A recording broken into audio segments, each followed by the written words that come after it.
Hello बच्चों, कैसे हो आप? आई होप पढ़ाई आपकी बहुत अच्छी चल रही होगी और जेईई मेंस का एग्जाम भी आने वाला है।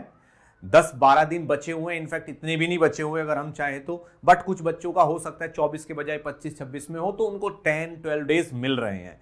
ठीक है, तो बच्चों इस वीडियो का टारगेट ये है कि आपको इन लास्ट के 10-12 दिनों में किन किन चीजों का ध्यान रखना है। कुछ गलतियां ऐसी होती हैं जो पूरी करी कराई मेहनत को बर्बाद कर देती हैं, और वो गलतियां लास्ट के डेज में ही बच्चे करते हैं।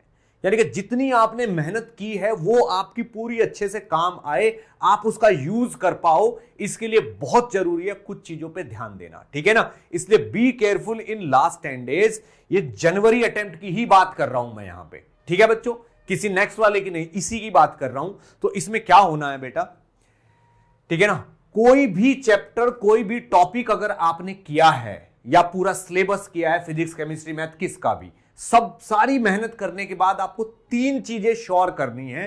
आपको देखना है कि आपने उस टॉपिक पे जो आप ले रहे हो उस पर रिवीजन कर लिया है क्या, उसकी प्रैक्टिस कर ली है क्या, और उस पे आप टेस्ट दे चुके हो क्या। अब ये टेस्ट का मतलब फुल सिलेबस टेस्ट भी हो सकता है, उसमें उस चैप्टर का या उस पोर्शन का क्वेश्चन आप कर चुके हो, आपको उस क्वेश्चन को टेस्ट में देखने की, फील करने की आदत हो चुकी है, आपको पता चल चुका है कि इस चैप्टर का सवाल करते हुए मुझे मतलब भारी फील होता है या आसान फील होता है, मुझे इसका क्वेश्चन जल्दी से हो जाता है या बहुत देर लगती है, वो सारी फील लेना बहुत जरूरी है किसी भी टॉपिक पे। ठीक है बच्चों, तो इनफ रिवीजन और प्रैक्टिस और टेस्ट आपका हो जाना चाहिए। अब अगर लास्ट के 10 दिन बचे हैं तो आपको रिवीजन करते टाइम बहुत ध्यान रखना है कि कोई नई चीज नहीं उठानी है। रिवीजन का मतलब रिविजन, जो आप कर चुके हो पिछले दिनों में उसी को दोबारा देखना है, आपको उसी को दोबारा देखना है, नई चीज उठा के नहीं करना, क्योंकि वो टाइम बहुत वेस्ट कराएगी। ठीक है, अब इसी चीज पे मैं आपको एक चीज और बता सकता हूं। एक्चुअली मुझे एकदम से आइडिया आ गया बेटा, मेरा एक दूसरा चैनल भी है, जेईई फिजिक्स बाय अनअकैडमी। ठीक है ना, इसका लिंक मैंने डिस्क्रिप्शन में भी दिया है, आपको लिंक मिल जाएगा इस पे। बेटा इस चैनल पे मैंने बहुत सारी क्लासें ली हुई हैं, स्पेशली इस जनवरी अटेम्प्ट के लिए। तो लास्ट 15-20 डेज में मैंने बहुत सारे टॉपिक मिनिमम टाइम में मैक्सिमम कवर किए हैं। आप वहां से जाके वो टॉपिक देख सकते हो और उसको 1.1 1.2 की स्पीड पे देखोगे ना तो बहुत जल्दी रिवीजन हो जाएगा आपका।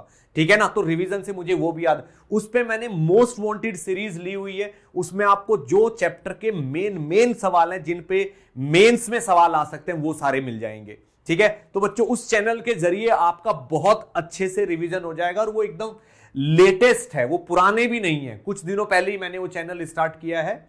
ठीक है ना, और मैं अब फुल काम उसी पे कर रहा हूं, तो बच्चों वहां से आपको काफी कुछ मिल जाएगा। ठीक है ना, तो उससे आप जुड़े रहिए, उसको भी सब्सक्राइब कर लीजिए, वहां पे खूब आपको इनफैक्ट वहां पे मॉक टेस्ट देने का भी मौका मिल जाएगा। ठीक है बच्चों, तो ये रिवीजन के लिए आपको क्या करना है, आपको वो चीजें सेलेक्ट करनी है जो आपने कर ली है। अगर नई चीज, नई शीट के थ्रू, जैसे कोई आपने टॉपिक पढ़ा है, ठीक है ना, और आप चाहते हो इसका रिवीजन करूं, तो नई शीट लेके आए हो कहीं से, उसी सेम टॉपिक की जो आप पढ़ चुके, तो बेटा उस नई शीट में आपको टाइम ज्यादा लग जाएगा, और आपके लिए टाइम बहुत बहुत कीमती है। इसलिए रिवीजन में इस चीज का ध्यान रखना है कि नई चीज को, नई शीट को लेके, नए होमवर्क को लेके आपको रिवीजन नहीं करना, रिवीजन आपको पुराने पे ही करना है। अब बात आती है प्रैक्टिस की। ठीक है ना, प्रैक्टिस किस तरीके से करनी है, क्या हमारा प्रैक्टिस का मोड होना चाहिए। तो बच्चों प्रैक्टिस में आप चैप्टर का, टॉपिक का लेवल बहुत अच्छे से देखना कि कहीं ये भारी क्वेश्चन की शीट तो नहीं है।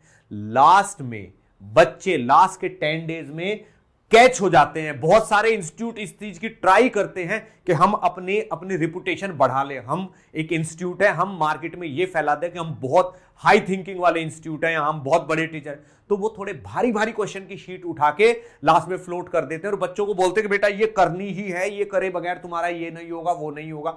ऐसी चीजों से बचना है। ठीक है ना, क्वेश्चन आसान आसान ही ट्राई करने हैं, क्योंकि प्रैक्टिस का मतलब है आपको क्वेश्चन करने की प्रैक्टिस करनी, आपसे क्वेश्चन होने चाहिए, अटकने की प्रैक्टिस नहीं होनी चाहिए आपकी। ज्यादा से ज्यादा नंबर ऑफ केसेस मतलब कॉन्सेप्ट्स मैक्सिमम होने चाहिए। ज्यादा से ज्यादा क्वेश्चन आपके ट्राई होने चाहिए, वो तभी हो पाएंगे जब आप थोड़े आसान टाइप के सवाल करोगे। अगर आपने एडवांस लेवल के थोड़े भारी क्वेश्चन उठा लिए ना तो गड़बड़ हो जाएगी, और लास्ट में हम ये काम नर्वस होके फ्रस्ट्रेट होके कर देते हैं, वो नहीं करना है। दूसरी चीज, जो भी प्रैक्टिस का सवाल कर रहे हो उसकी कैलकुलेशन आपको कंप्लीट करनी है, ये बात याद रख लो। कुछ क्वेश्चन केवल फॉर्मूला लगाने वाले आते हैं, लेकिन केवल फॉर्मूला अप्लाई करने वाले सवाल भी हम गलत कर देते हैं। क्यों? क्योंकि उनकी कैलकुलेशन में मिस्टेक कर देते हैं। तो लास्ट के 10 डेज में कैलकुलेशन को लेके भी आपको बहुत केयरफुल रहना है। जो भी सवाल कर रहे हो उसकी कैलकुलेशन आपको कंप्लीट आंसर तक करनी है। अब बात रही मॉक टेस्ट की। लास्ट के 10 डेज में आप 3 से 4 मॉक टेस्ट दे सकते हो। लास्ट के 10 डेज में 3 से 4 मॉक टेस्ट दे सकते हो, ज्यादा मॉक टेस्ट देने की जरूरत नहीं। और एग्जाम से 3 डेज पहले तक तो कोई मॉक टेस्ट मत देना। एग्जाम से 3 दिन पहले कोई मॉक टेस्ट मत देना। बस पढ़ना, क्वेश्चन करना, अगर नहीं आंसर मिल रहा, नहीं कुछ करना तो उसका सोल्यूशन देख लेना, बट उसको सोर्ट कर लेना, आप उसका सोल्यूशन देख लेना। ठीक है बच्चों, इन चीज का ध्यान रखना। नया मटेरियल बिल्कुल मत उठाना, एग्जाम होने के बाद भले ही सोच लेना। नए टीचर के पास बिल्कुल नहीं जाना, ठीक है ना। नया कुछ स्टार्ट नहीं करना, सब कुछ बचना है तो नए से। मैक्सिमम आपको एक फॉर्मूला बुकलेट का जुगाड़ जरूर कर लो आप। फॉर्मूला बुकलेट, मैंने फिजिक्स की अपनी फॉर्मूला बुकलेट अपने टेलीग्राम चैनल पे डाली हुई है, फ्री ऑफ कॉस्ट, वहां से डाउनलोड कर लो और वो फॉर्मूला बुकलेट सामने रख के उसके फॉर्मूले पूरे के पूरे रिवाइज करने की कोशिश करो, ताकि लास्ट के 10 डेज में आप मैक्सिमम कवर कर सको। ठीक है बच्चों, इसी के साथ मैं आपसे विदा लेता हूं। Best of luck, take care, thank you.